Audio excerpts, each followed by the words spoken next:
കഴിഞ്ഞൊരു ദിവസം സാറുമായി സംസാരിച്ച അവസരത്തിൽ സാർ ഒരു കാര്യം പറഞ്ഞത് പ്രത്യേകം ഞാൻ ശ്രദ്ധിച്ചു. അത് യേശുവായുള്ള വ്യക്തിപരമായ ബന്ധത്തെക്കുറിച്ചാണ് പറഞ്ഞത്. സാറിങ്ങനെ പറഞ്ഞു, രാത്രിയിൽ ഉറങ്ങുന്നതിന് മുമ്പ് ഞാൻ പറയും, യേശു അങ്ങ് എൻ്റെ കൂടെ ഉണ്ട്.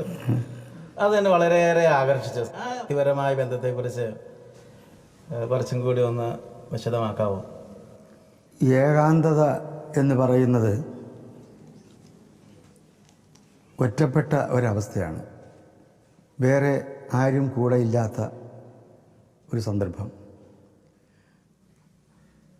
അങ്ങനെ ജീവിതത്തിൽ ഒറ്റപ്പെട്ടു പോയ ഒരാളാണ് ഞാൻ. സ്നേഹബന്ധങ്ങളിൽ നിന്നൊക്കെ അകന്ന് ഏകാഗിയായി ജീവിതത്തിൻ്റെ പെരുവഴിയിലൂടെ ഒറ്റയ്ക്ക് നടന്ന ഒരാളാണ് ഞാൻ. എൻ്റെ ജീവിതത്തിൻ്റെ സാഹചര്യം അങ്ങനെയായിരുന്നു. പക്ഷേ എൻ്റെ ഈ ഏകാകിതയെ ഞാനിപ്പോൾ പിന്തിരിഞ്ഞ് നോക്കുമ്പോൾ ഞാൻ ഒറ്റയ്ക്കായിരുന്നില്ല. എൻ്റെ കൂടെ ക്രിസ്തുവും ഉണ്ടായിരുന്നു. എനിക്ക് എൻ്റെ സങ്കടങ്ങൾ പറയാൻ, എൻ്റെ ആഗ്രഹങ്ങൾ പറയാൻ, എൻ്റെ നിരാശകൾ പറയാൻ, എനിക്ക് ക്ഷോഭിക്കാൻ, ഇങ്ങനെയുള്ള എല്ലാ കാര്യങ്ങൾക്കും നിന്ന് തന്ന ഒരാളായിട്ടാണ് ക്രിസ്തുവിനെ ഞാൻ കണക്കാക്കുന്നത്. കുട്ടിക്കാലത്ത് ഇലഞ്ഞി സെൻറ്റ് പീറ്റേഴ്സ് ഹൈസ്കൂളിൽ പഠിക്കുന്ന കാലത്ത് ഞാൻ കാറ്റക്കിസം ക്ലാസ്സിൽ ചേർന്ന് പഠിച്ചിരുന്നു. ആരും നിർബന്ധിച്ചിട്ടല്ല, എനിക്കങ്ങനെ അങ്ങ് തോന്നി. അന്ന് മുതൽ ക്രൈസ്റ്റ് എൻ്റെ ജീവിതത്തിലുണ്ടായിരുന്നു. ഭൂമിയിലെ ഏറ്റവും പാവപ്പെട്ടവർക്ക് വേണ്ടി, രോഗികൾക്കും പാപികൾക്കും നിസ്സഹായർക്കും ബഹിഷ്കൃതർക്കും വേണ്ടി ജീവിതം ഒരു ബലിയാക്കി തീർത്ത മഹാത്മാവ്.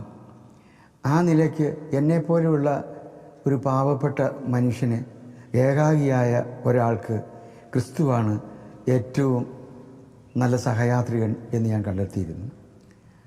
ക്രിസ്തുവിനെക്കുറിച്ച് പഠിക്കുകയും ചിന്തിക്കുകയും ചെയ്തപ്പോൾ മനുഷ്യവർഗത്തോട് തൻ്റെ സ്നേഹത്തെ പ്രതി തന്നെ ബലി ചെയ്ത വേറെ ഒരാളെ ചരിത്രത്തിൽ ഞാൻ കണ്ടിട്ടില്ല. അങ്ങനെയൊക്കെയുള്ള പല കാരണങ്ങളാൽ ക്രിസ്തു എനിക്ക് ഏറ്റവും ആരാധ്യനായിരുന്നു. എൻ്റെ കൂടെ ഇപ്പോഴും ക്രിസ്തു ഉണ്ട് എന്നുള്ള വിശ്വാസമാണ് എനിക്കുള്ളത്. ഞാൻ ഒറ്റയ്ക്കായിരിക്കുമ്പോഴും ക്രിസ്തു എൻ്റെ കൂടെയുണ്ട്. അങ്ങനെ ഞാൻ കഥകൾ എഴുതിയിട്ടുണ്ട്. ക്രിസ്തുവും ഞാനും ഒന്നിച്ചു നടക്കുന്നതായിട്ട്, ഞാൻ കണ്ടിട്ടില്ലാത്ത രാജ്യങ്ങളിലൂടെ, കഴിഞ്ഞുപോയ കാലങ്ങളിലൂടെ, വരാനിരിക്കുന്ന കാലങ്ങളിലൂടെ, വർത്തമാനത്തിൻ്റെ മഹാസങ്കടങ്ങളിലൂടെ ഞാനും ക്രിസ്തുവും ഒന്നിച്ച് നടക്കുന്നതായിട്ട്, സഞ്ചരിക്കുന്നതായിട്ട് ഞാൻ കഥ എഴുതിയിട്ടുണ്ട്. ഇതൊക്കെ എൻ്റെ ഒരു ക്രിസ്തുവാനുഭവം എന്നുള്ള നിലയ്ക്കാണ് ഞാൻ കണക്കാക്കുന്നത്.